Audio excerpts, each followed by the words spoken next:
할렐루야. 우리를 같은 뜻, 같은 믿음 안에 두신 우리 하나님의 사랑을 찬양합니다. 감사합니다. 여러분 한 주간도 또 주님과 함께 하다가 또 오늘 거룩한 성일 함께 할 수 있어서 감사합니다. 자, 한번 같이 따라서 하겠습니다. 그리스도와 형제됨의 은혜. 네, 그리스도와 형제됨의 은혜라는 제목으로 함께 말씀의 은혜를 나누겠습니다. 자, 여러분 우리 살아가는 세상 달력으로 오늘은 몇 주째 예배입니까? 52주째. 올해 52주째 예배라고 할 수가 있겠죠. 세상 달력으로는 마지막 주일입니다. 그러나 우리 믿는 사람에게는 또 하나의 달력이 있는데 신앙의 달력이라 하죠. 교회력이라고 하기도 하고 신앙의 달력이 있습니다. 또 이 신앙의 달력에 맞춰 또 하나님 말씀도 선포하고 찬양도 하고 또 그렇게 하는 거죠.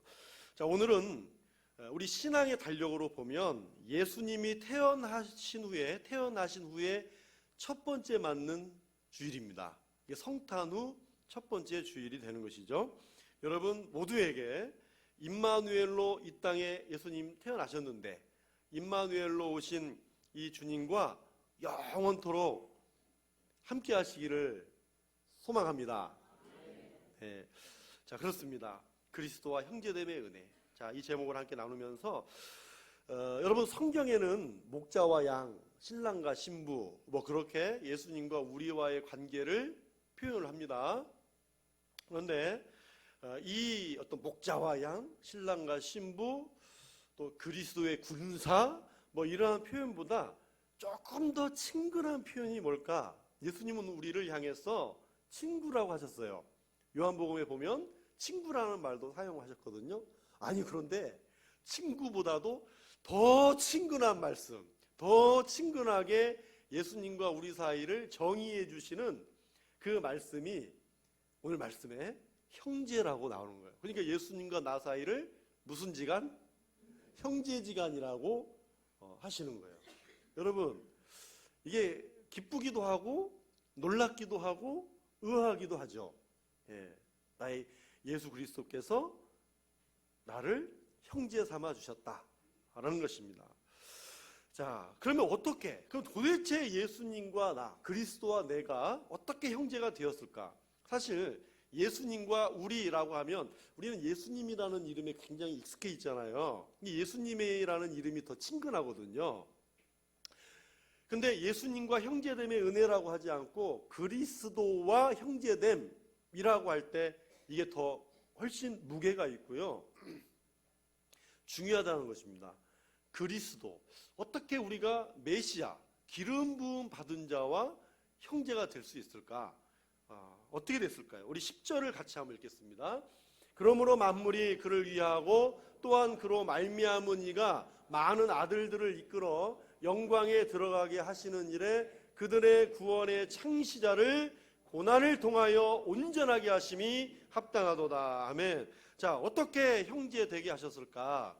하나님께서 예수 그리스도를 십자가에 달려 죽게 하셨잖아요. 그러니까 고난을 통하여서 온전히 이 관계를 합당하게 만드셨다라고 하는 것입니다. 자, 예수님께서 이 땅에 오셔서 죄인들을 구원하시려면 이 고난이라고 하는 과정은 필수입니다. 반드시 고난의 과정을 겪어야 돼요.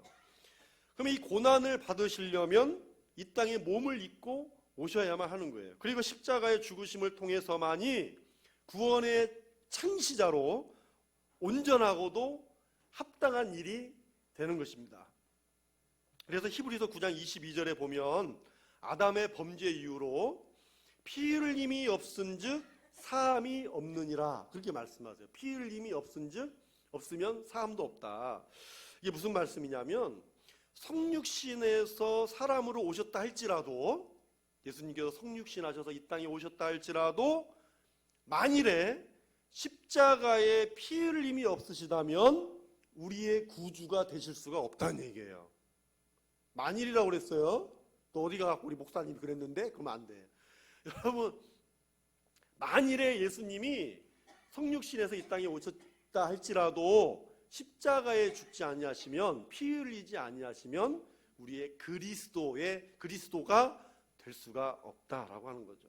그러니까 예수님이 십자가에서 죽으심으로 우리의 그리스도가 되신 것이고, 그래서 예수님이 우리의 그리스도가 되심이 합당한 사건이 되었다는 것입니다.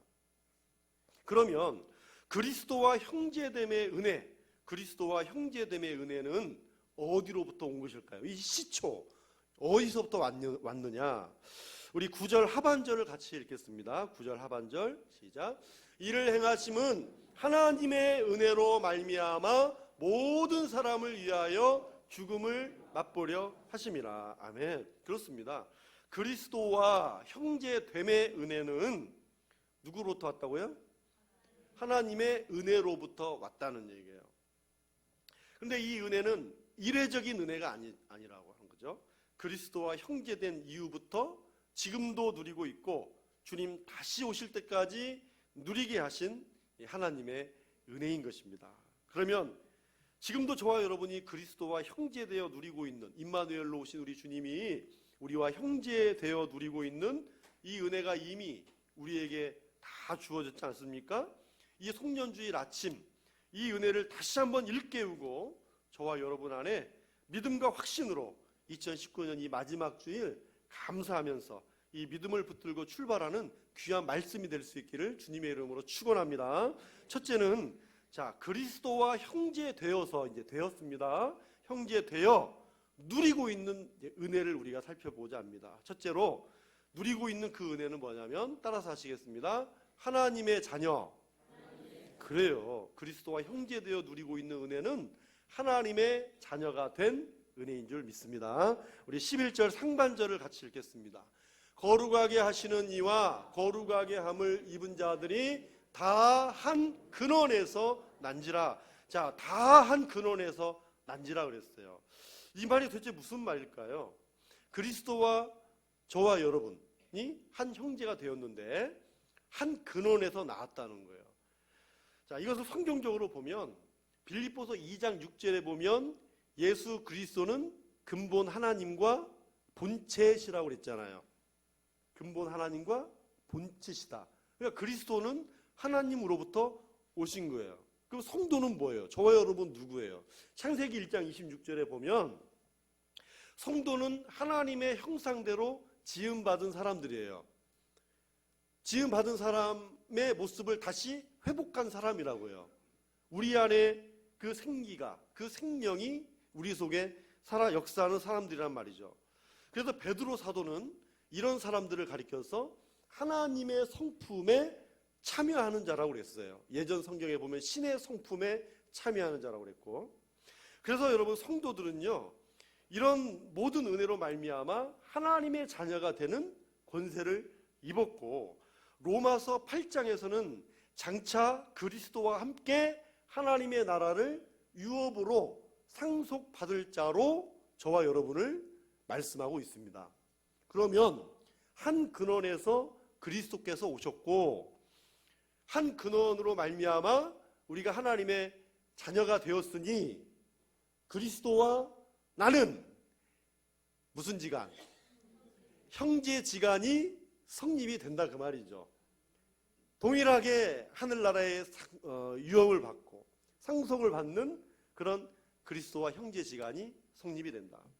그렇습니다, 여러분. 이것이 그리스도의 형제로서 저와 여러분이 누리고 있는 축복이다. 이거를 말씀하고 있는 것입니다. 그러면 우리 13절을 한번 또 읽겠습니다. 13절. 또 다시 내가 그를 의지하리라 하시고 또 다시 볼지어다 하나님께서 내게 주신 자녀라 하셨으니. 그래요. 저와 여러분이 그리스도와 형제라 불리워도 손색이 없다. 그래서 하나님께서 나를 누구라 하셨다고요? 자녀라 하셨다. 형제라 불리워도 손색이 없다. 하나님의 바로 자녀가 된 은혜다라고 하는 것입니다. 그런데 이제 우리는 이제 좋죠. 예수 그리스도가 우리의 형제시다. 형제와 같다.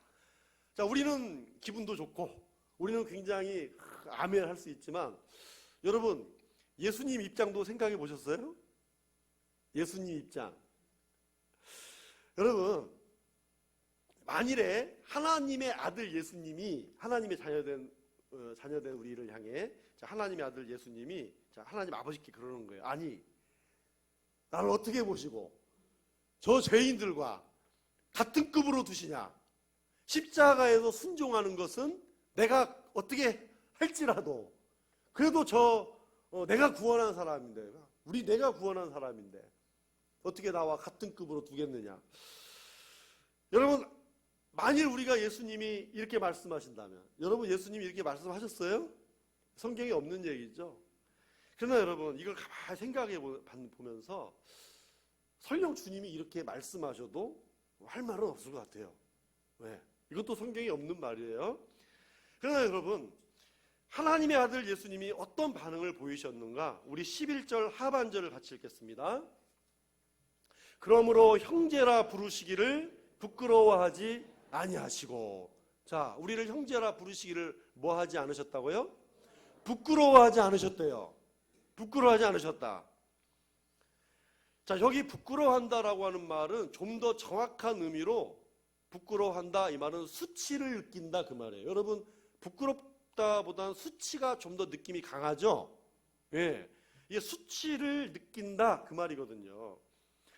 그러니까 여러분, 형제라 부르시기를 부끄러워하지 아니하셨다, 수치로 여기지 않으셨다는 거예요. 어떻게 여기셨다는 거죠?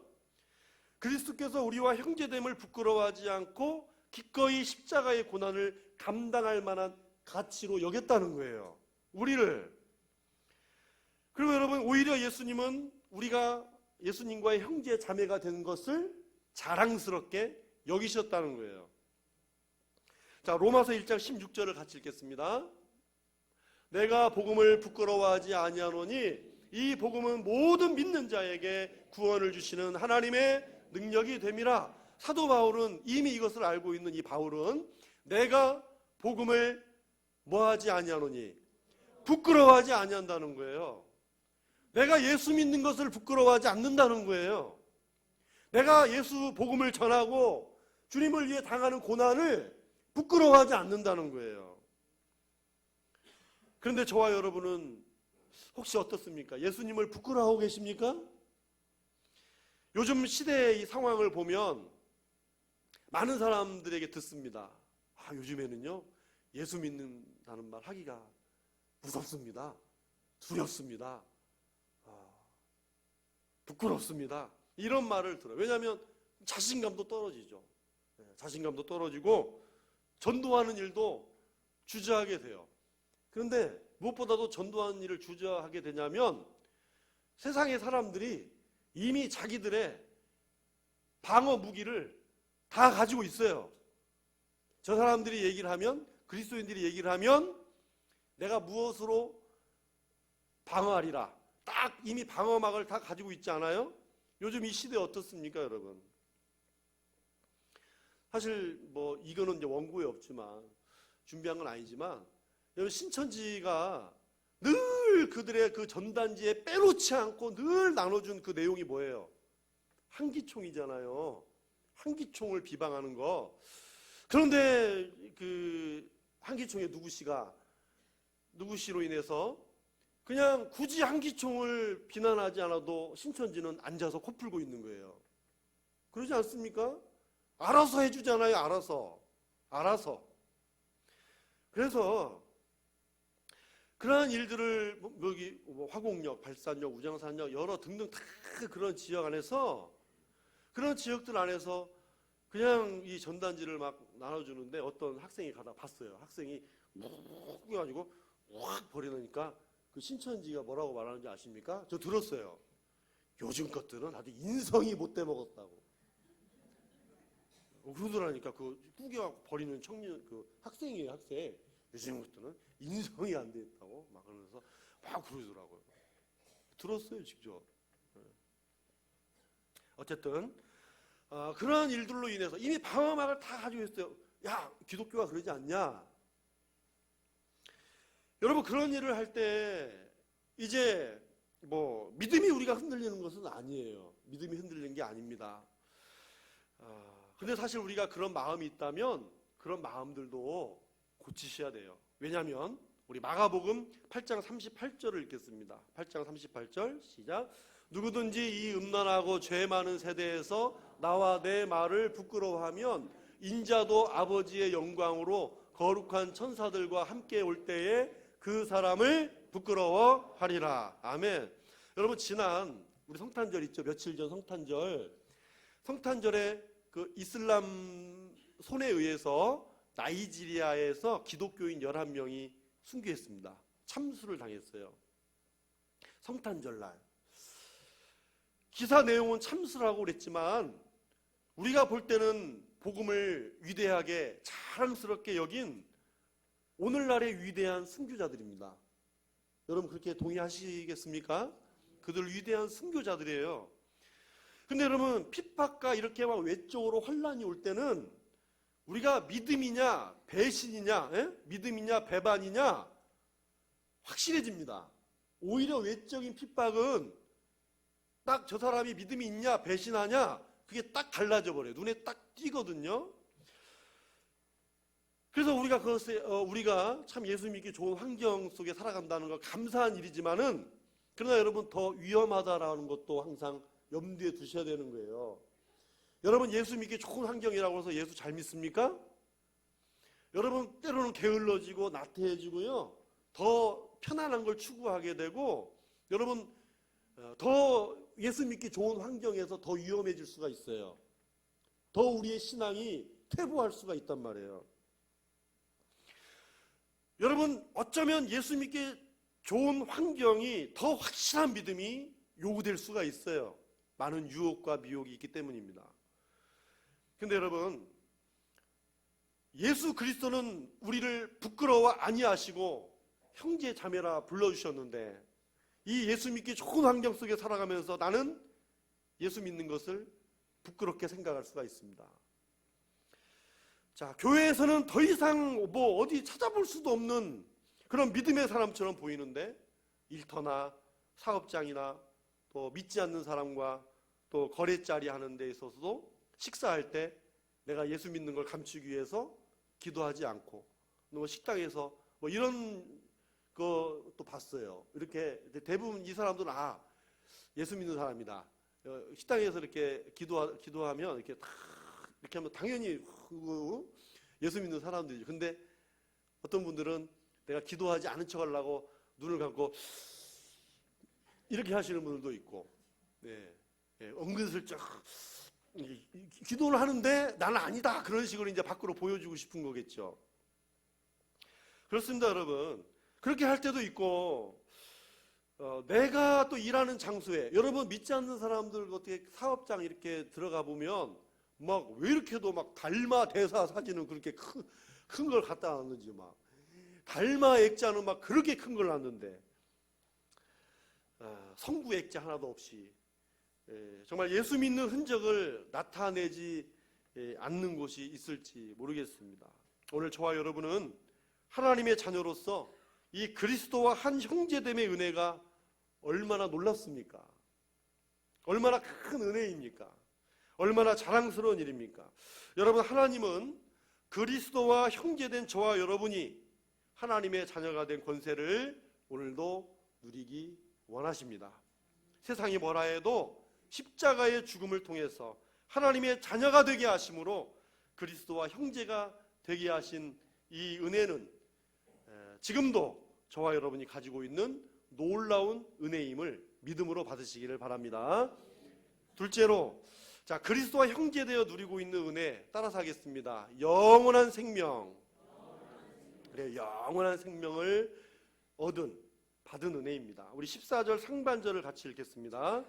자녀들은 혈과 육에 속하였음에 그도 또한 같은 모양으로 혈과 육을 함께 지니심은, 저 말씀의 의미가 뭐냐면 예수 그리스도께서 십자가에 죽으시기 위해서 우리와 사람과 같은 모양으로 혈과 육을 입고 이 땅에 오셨다, 그 말씀이거든요. 그러면 그 이유가 뭘까? 이 안에도 두 가지 이유가 있습니다. 먼저 우리 14절 하반절을 같이 읽겠습니다. 죽음을 통하여 죽음의 세력을 잡은 자 곧 마귀를 멸하시며. 아멘.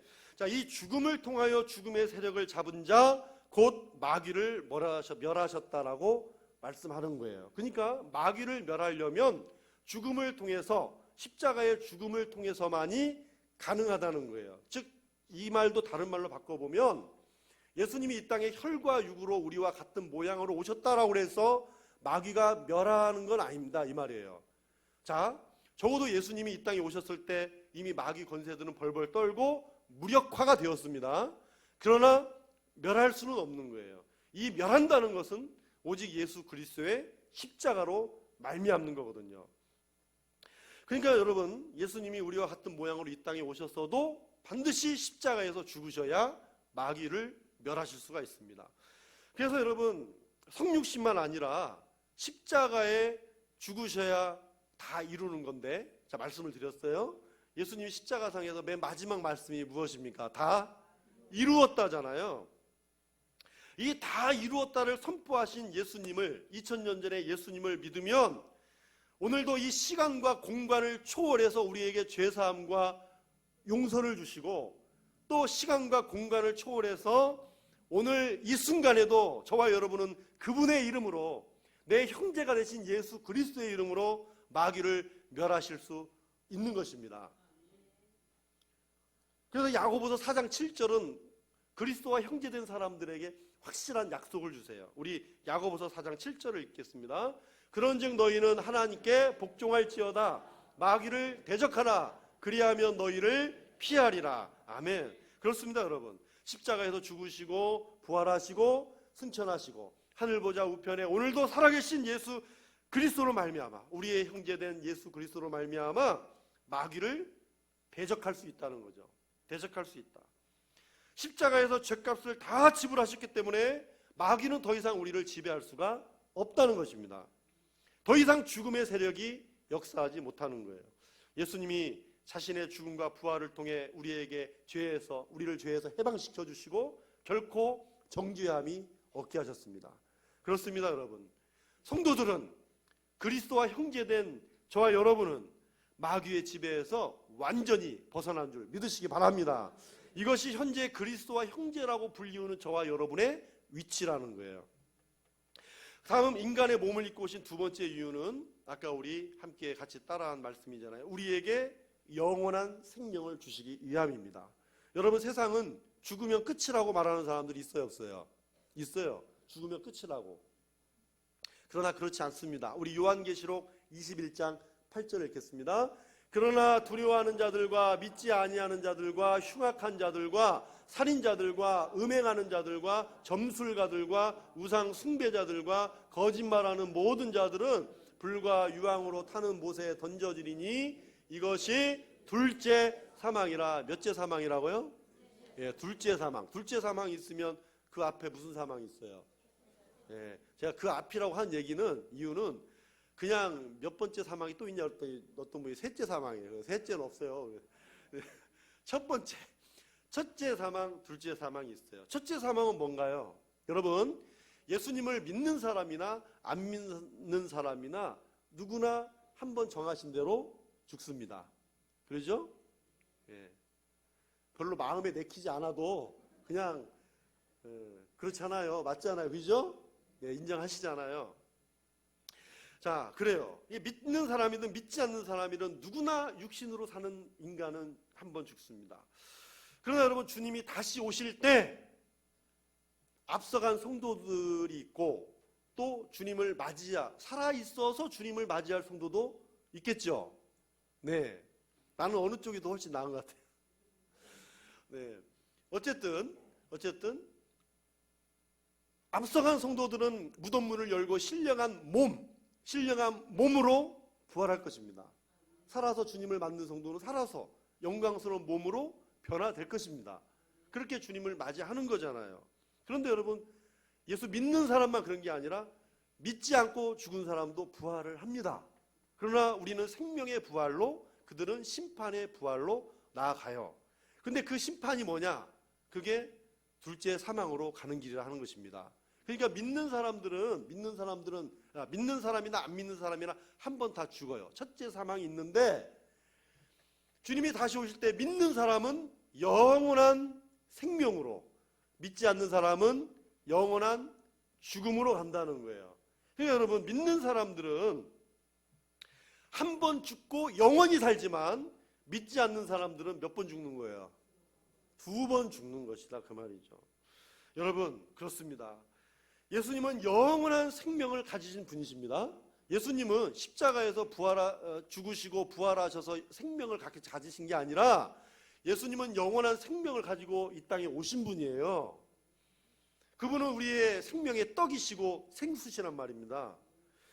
그런데 영원한 생명을 가지신 그리스도께서 영원한 생명을 우리에게 나눠주신 거 아니에요? 우리에게 주신 거 아닙니까? 십자가로. 그래서 서로 영원한 생명을 나눠 가진 형제됨의 은혜를 우리가 받아 누렸으니 지금 저와 여러분 안에 영생을 소유하고 있어요. 가끔씩 잊어버려요. 예? 순간 헷갈렸죠? 영원한 생명을 우리는 가지고 살아가는 사람이라 그 말이에요. 여러분, 이를 위해 십자가에서 죽으신 주님, 영원한 죽음의 세력을 멸하시고 믿는 자에게 영원한 생명 주신 우리 주님을 찬양합니다. 마지막 세 번째로 그리스도와 형제되어 누리는 은혜는요, 찾아와 도우시는 은혜입니다. 18절을 같이 읽겠습니다. 18절. 그가 시험을 받아 고난을 당하셨은즉 시험 받는 자들을 능히 도우실 수 있느니라. 아멘. 여러분, 예수님도 시험을 받으셨잖아요. 그런데 사람이 받는, 그가 시험을 받아, 예수님도 시험을 받으셨어요. 그런데 저 그가 시험을 받아라고 하는 말은요, 예수님이 스스로 시험을 받으러 마치 가신 것처럼 시험을 일부러 받으셨다, 그런 말이에요. 일부러 시험을 받아보셨다, 그 말이고요. 저 밑에 시험 받는 자들은 누구예요? 우리잖아요, 우리. 저 시험은요, 우리가 시험이 올 때 시험에 이끌려 가는 상태를 얘기하는 거예요. 우리가 받는 시험은. 예수님은 당당히 시험을 어떤 것인지 받아보신 거고, 우리는 그냥 시험이 오면 자꾸 이끌려가고, 이게 다른 점이라 하는 거죠. 자, 그래서 이 말씀은 뭐냐면, 시험을 받아보셨기 때문에 우리 육신의 연약한 우리가 시험을 받으실 때 능히 도우실 수 있다는 말이죠. 그런데 여러분, 시험에는 두 종류가 있어요, 성경에. 먼저는 하나님의 시험입니다. 하나님의 시험은 테스트라고 그러죠. 이 테스트는요, 뭔가 부족한 것을 채워줘서 좀 더 온전하게 하나님의 사람으로 만들고자 하는 목적이 있습니다. 그래서 하나님은 친히 아무나 시험하지 않으시고 또 감당할 만한 시험을 주십니다. 그래서 하나님은 그 시험을 감당해서 우리의 그 믿음과 순종의 연약한 부분을 채워주셔서 더 풍성한 믿음과 순종의 삶을 살기를 원하셔서 훈련하시고 시험을 주시는 거예요. 예. 그런데 반대로 마귀의 시험은 템테이션이라고 그러죠. 그래서 이 유혹이라는 말인데, 이 유혹은 하나님의 사람들을 넘어뜨리게 하고 하나님과 멀리하게 하는 거죠. 교회와 멀리하게 하고, 예수 그리스도와 멀리하고, 성경과 멀리하게 하고, 기도와 멀리하게 하고, 성도와 이웃관계를 멀리하게 하는 그런 목적이 있는 거예요. 넘어뜨리는 목적이 있다는 거죠. 그렇습니다, 여러분.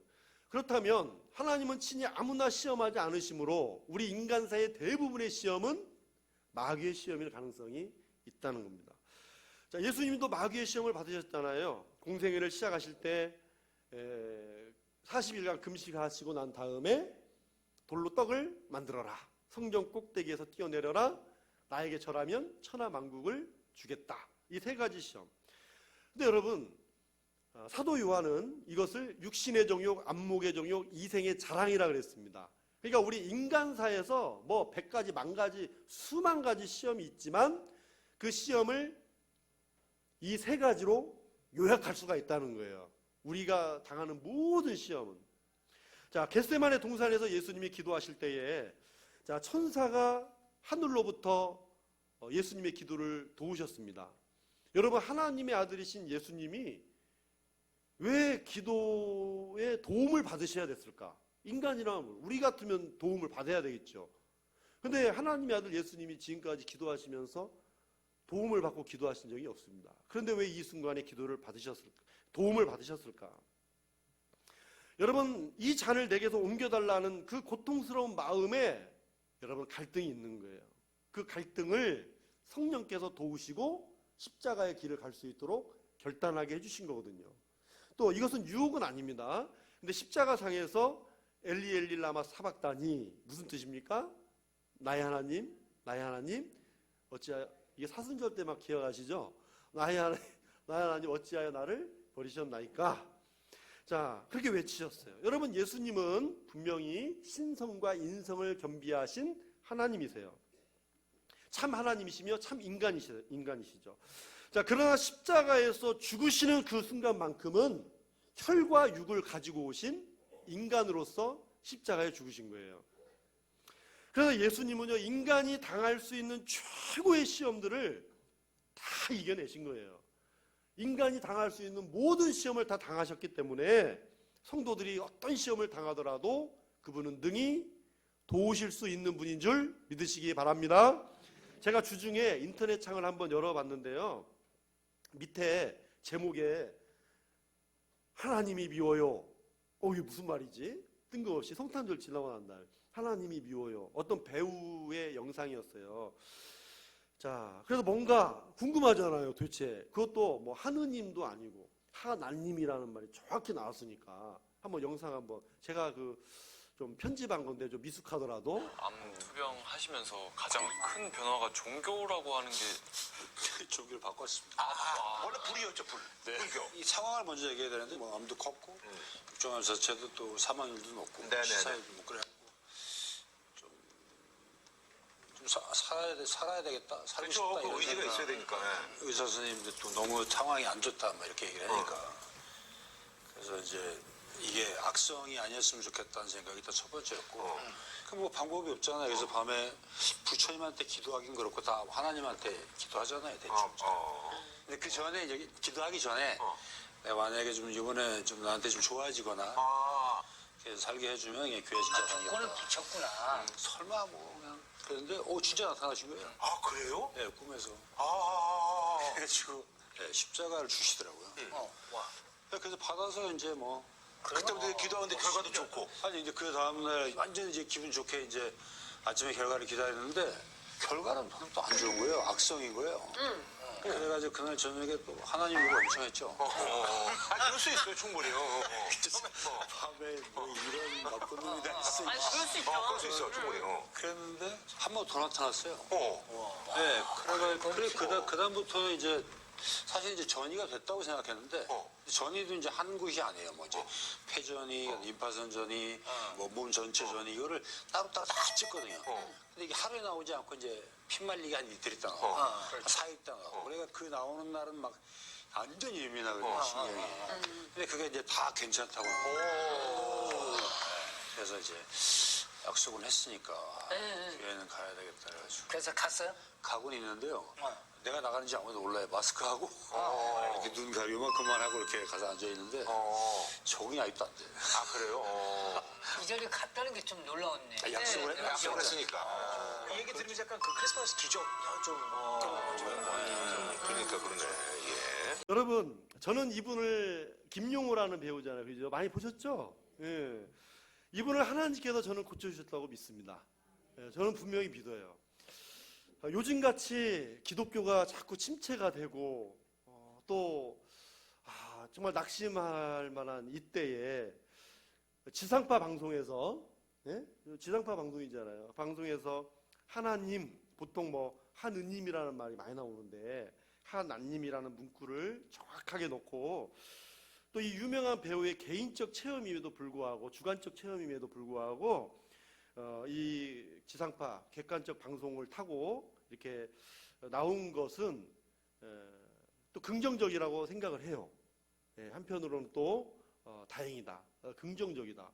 그리고 저렇게 굉장히 절제해서 지금 제가 생각할 때는 저 배우가 굉장히 절제해서 말하고 있는 것 같아요. 절제해서 너무 또 색깔을 또 드러내지 않기 위해서 좀 절제하는 것 같은데, 여러분 너무나도 긍정적이고 저는 하루속히 저분이 이제 마스크를 벗고 교회에서 당당하게 양육도 받고 또 하나 또 바라기는 저렇게 대대적으로 나왔는데 신앙생활 잘 하길 바라고 뭐 다른 엉뚱한 행동하지 말고 그냥 그대로 당당한 성도로 서기를 기도합니다. 예, 그렇습니다, 여러분. 여러분 오늘도 하나님은 살아계십니다. 그리고 하나님은 절대 주권, 절대 은혜 속에서 우리에게 찾아와 도우십니다. 왜 나는 저렇게, 여러분, 저는 특별한 상황이잖아요. 특별한 또 환경, 저분에게는 또 저렇게 주신 은혜가 있는데 왜 나는 그렇게 될 수 없냐고 또 우리는 물을 수는 없습니다.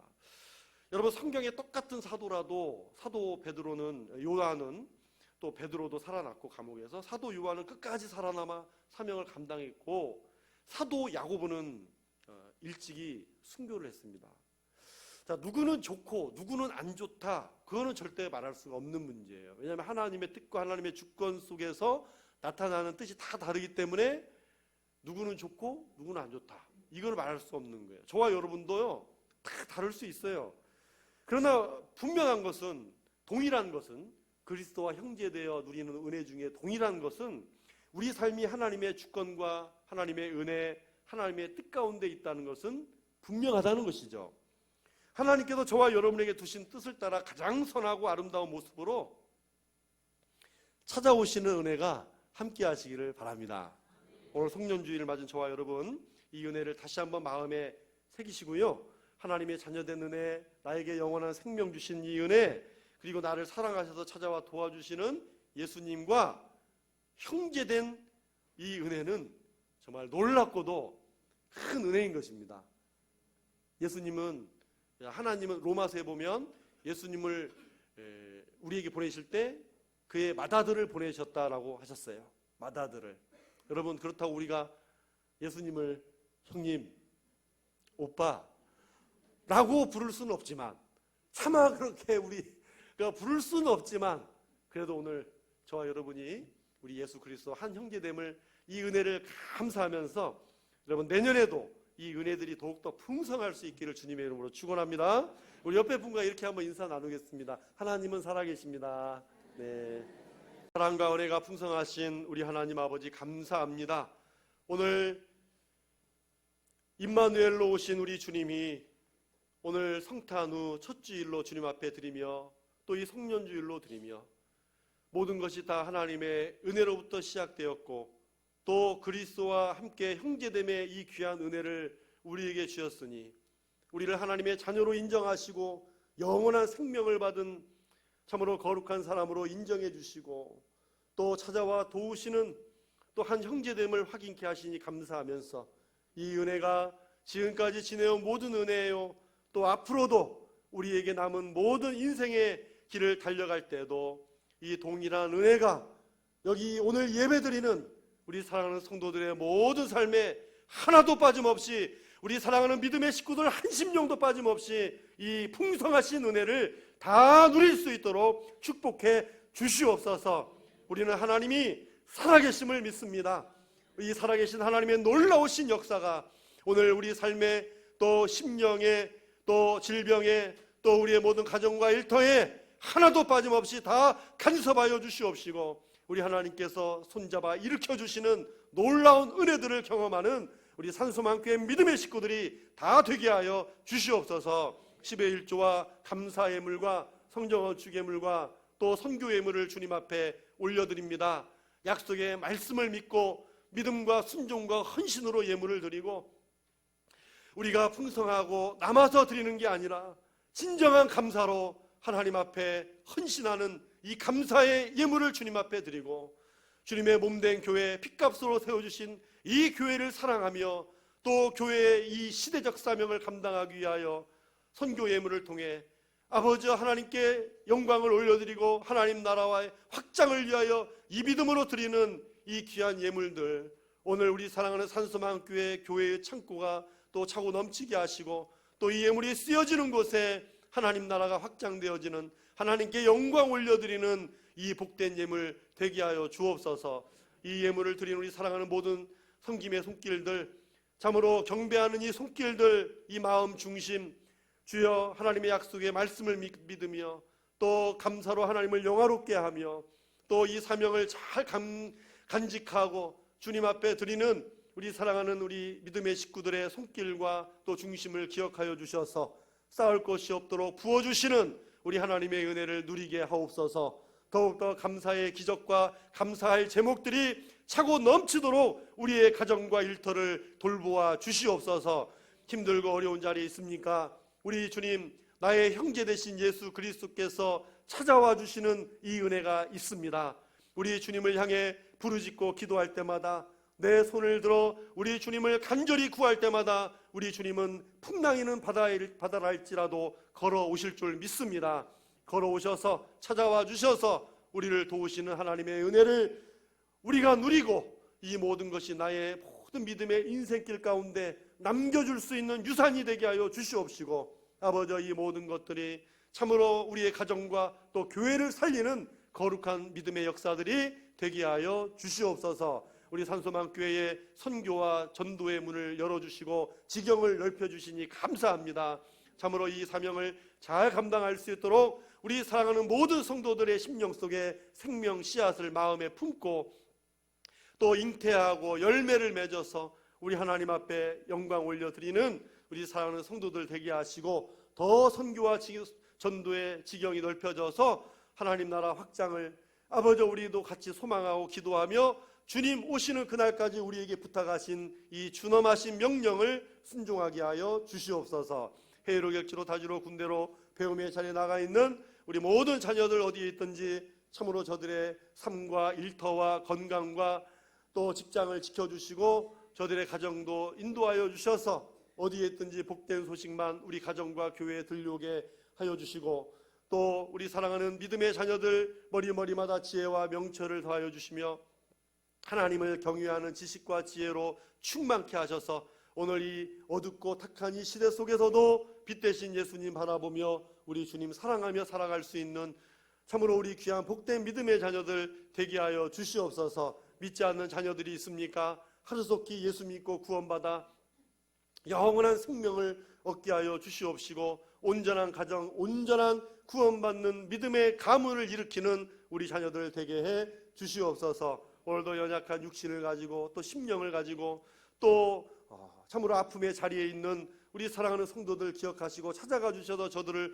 어루만져 주시옵소서. 싸매어 주시옵소서. 주님의 못자국난 보혈 흘린 손으로 만져주시고 일으켜 주셔서 저들의 모든 자리, 연약한 자리를 고쳐펴 주시옵소서.